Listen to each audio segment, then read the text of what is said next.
Assalamualaikum warahmatullahi wabarakatuh. Baik teman-teman, kali ini kita bertemu kembali pada mata kuliah Kimia Bahan Makanan. Nah, kali ini kelompok 2 akan membahas mengenai radikal bebas, penyakit radikal bebas, dan antioksidan, di mana diampu oleh Ibu Sri Rahmania, Master Pendidikan. Di sini anggota dari kelompok 2 ada saya sendiri, Sakinah Rosabila Fatki dengan NIM akhir 047 dan ditemani rekan saya yaitu Anggita Ainur Rofiana dengan NIM 8053 dan Muflihatun Nailil Muna dengan NIM akhir 062.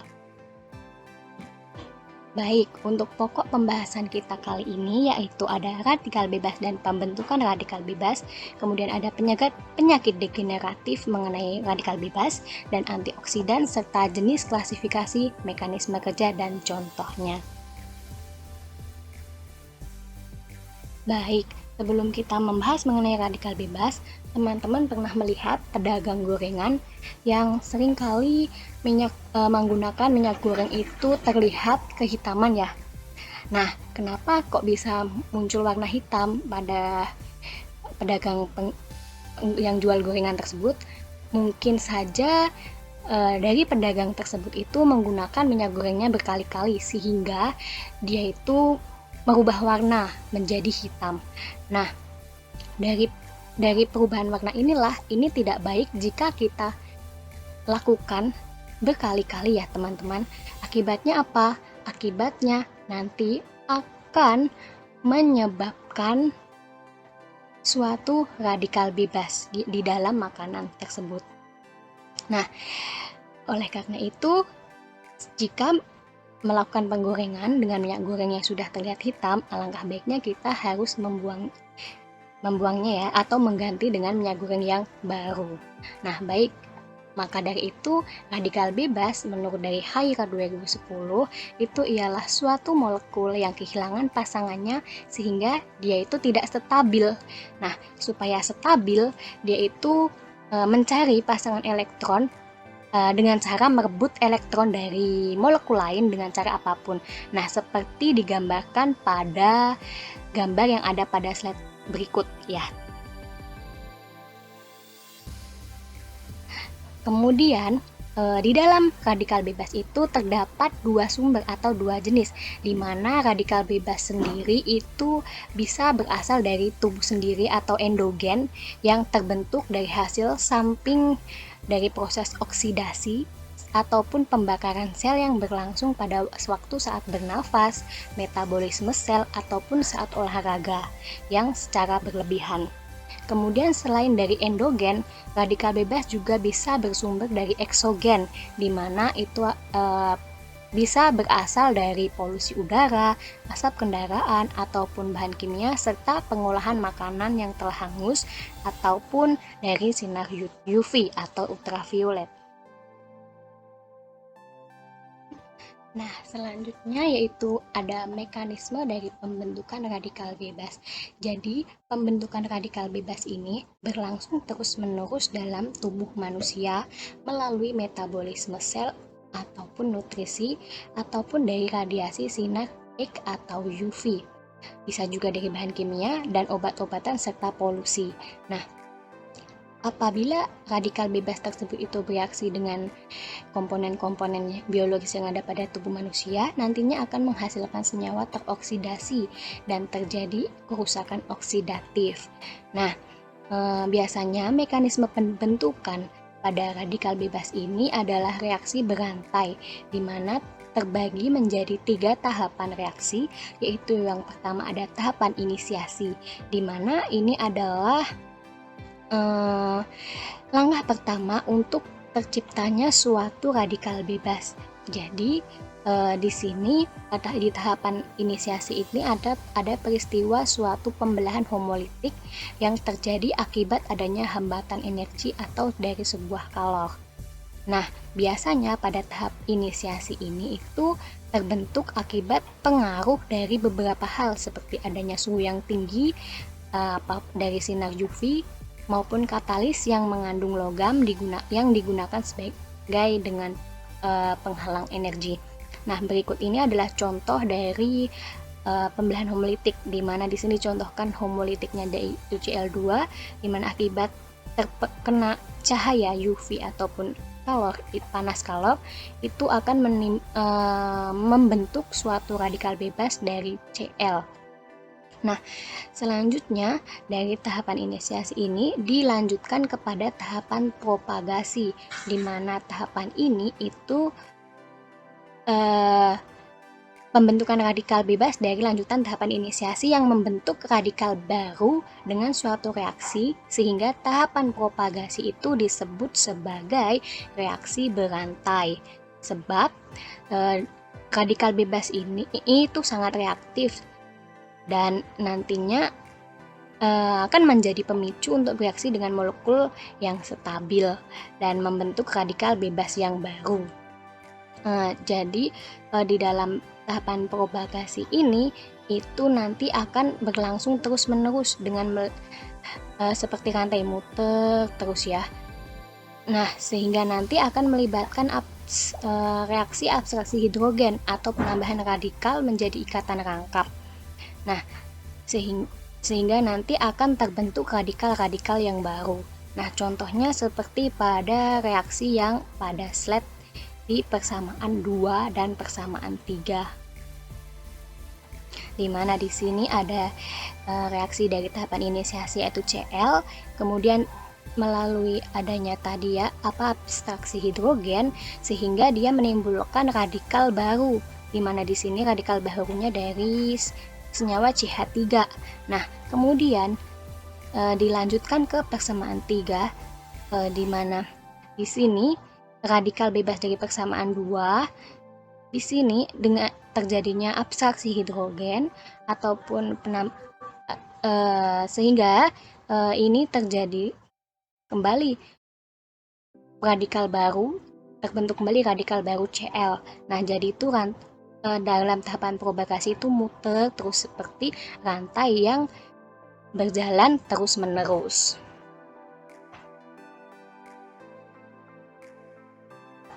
Oke, selanjutnya yang ketiga itu ada tahapan terminasi, di mana tahap ini reaksi radikal itu akan berhenti jika ada dua radikal yang saling bereaksi dan nantinya akan menghasilkan suatu spesies yang bukan radikal.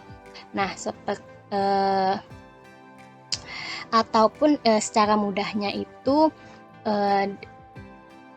dalam tahapan ini tuh tidak bisa membentuk radikal yang baru lagi akibat sudah adanya radikal bebas yang bergabung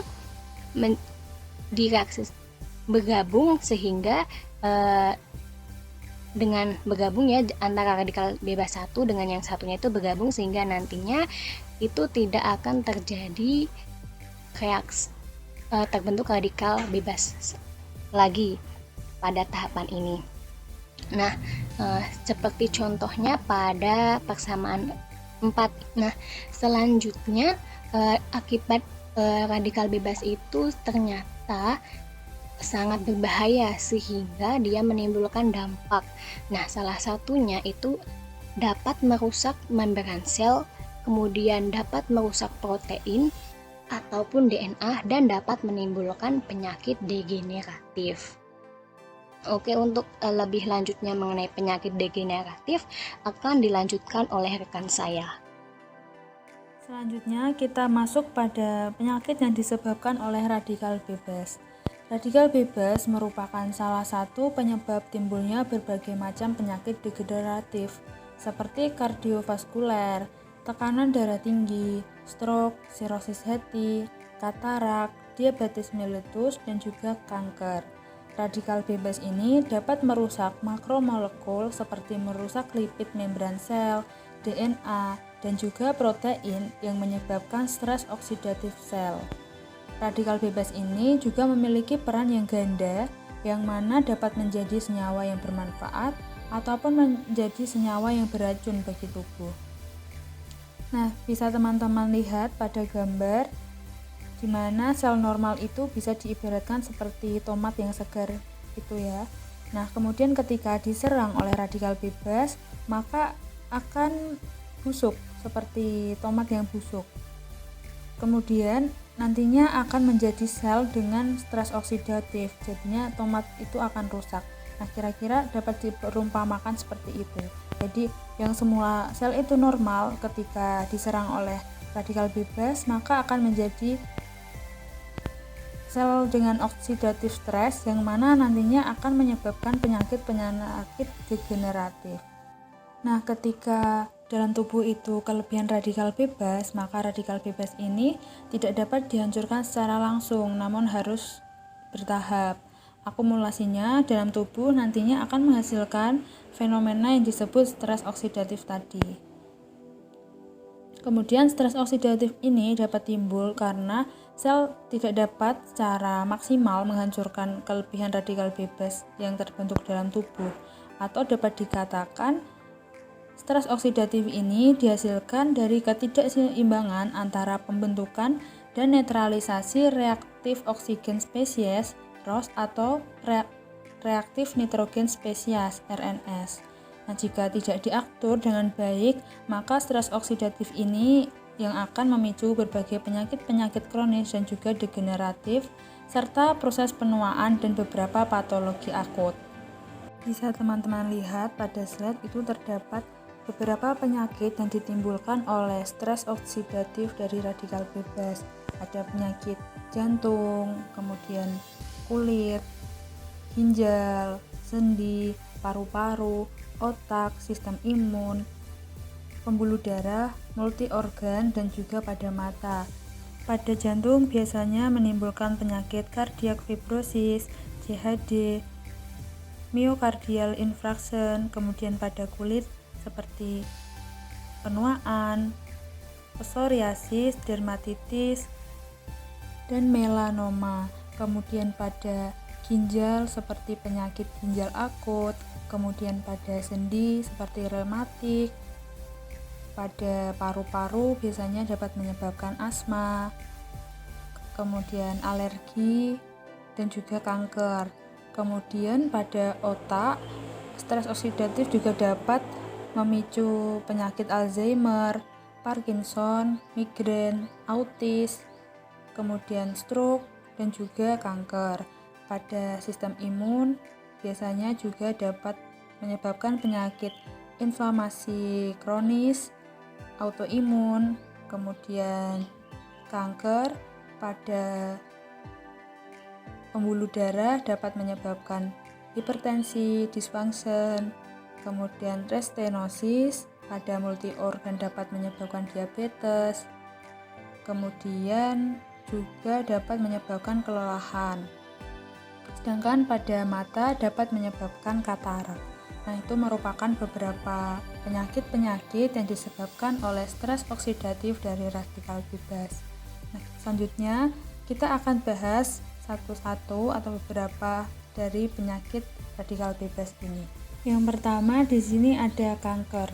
Nah, perkembangan kanker pada manusia sendiri merupakan proses yang kompleks termasuk perubahan seluler dan molekuler yang dimediasi oleh beragam rangsangan endogen ataupun eksogen.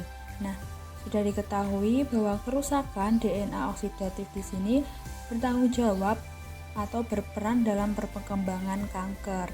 Jadi, kerusakan dari DNA oksidatif ini menyebabkan perkembangan dari kanker tersebut.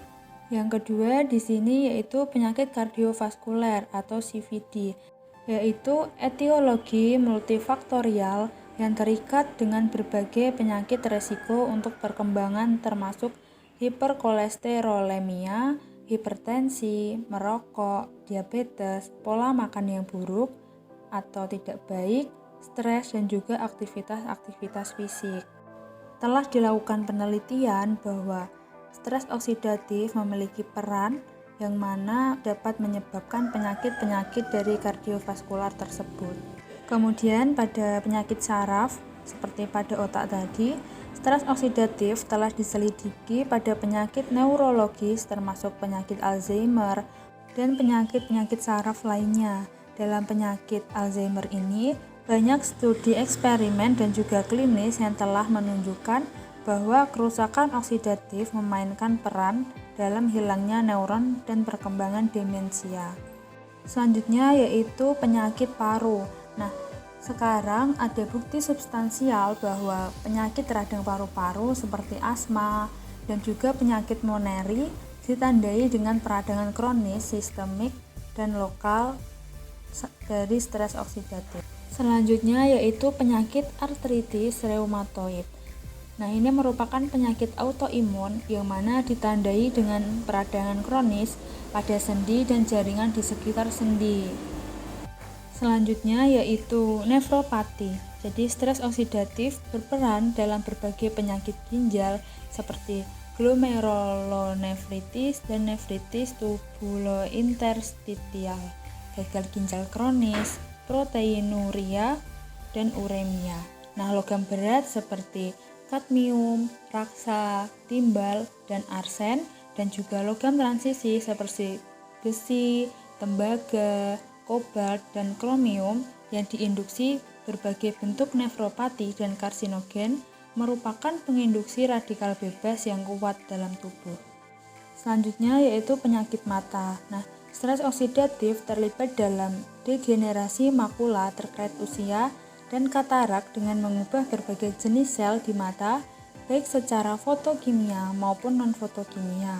Di bawah aksi radikal bebas, protein kristalin di lensa dapat berikatan silang dan beragregasi, yang menyebabkan pembentukan katarak. Nah, dan yang terakhir yaitu pada janin, di mana stres oksidatif terlibat dalam banyak mekanisme dalam perkembangan hambatan pertumbuhan janin dan preeklamsia dalam kedokteran prenatal.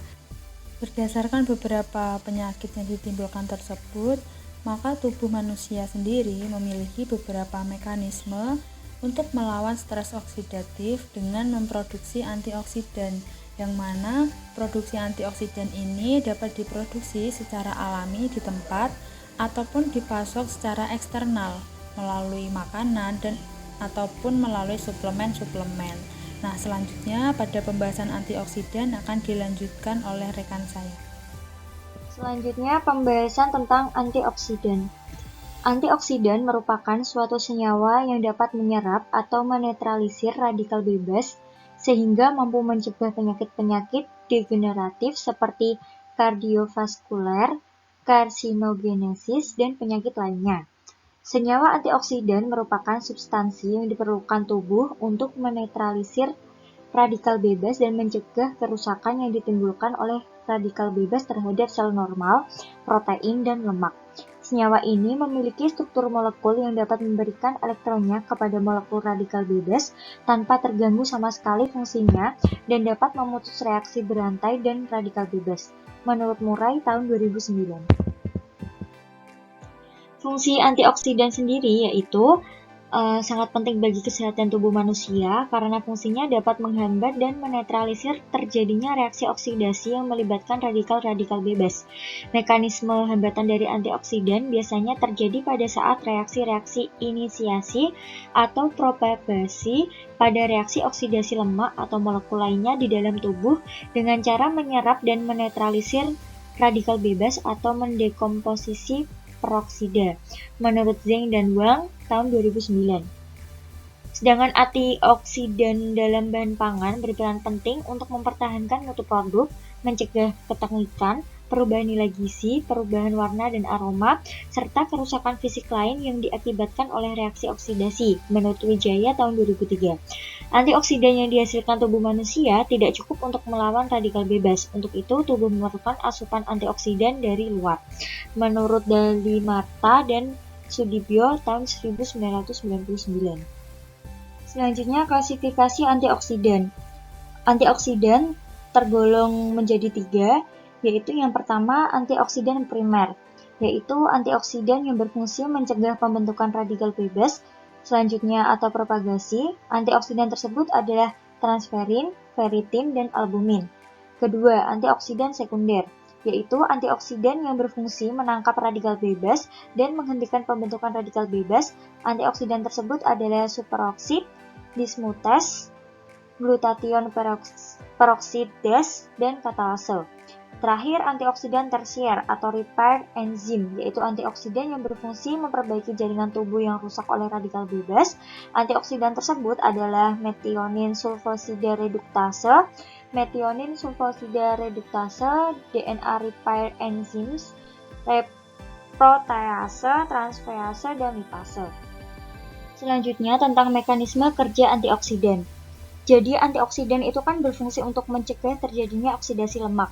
Nah, oksidasi lemak itu dapat berlangsung melalui 3 jalan, yaitu autooksidasi, fotooksidasi, dan oksidasi enzimatis. Yang pertama, autooksidasi, yaitu proses oksidasi lemak dan minyak pada prinsipnya merupakan proses yang terjadi di sekitar ikatan rangkap atau tidak jenuh dalam molekul gliserida penyusun lemak dan minyak.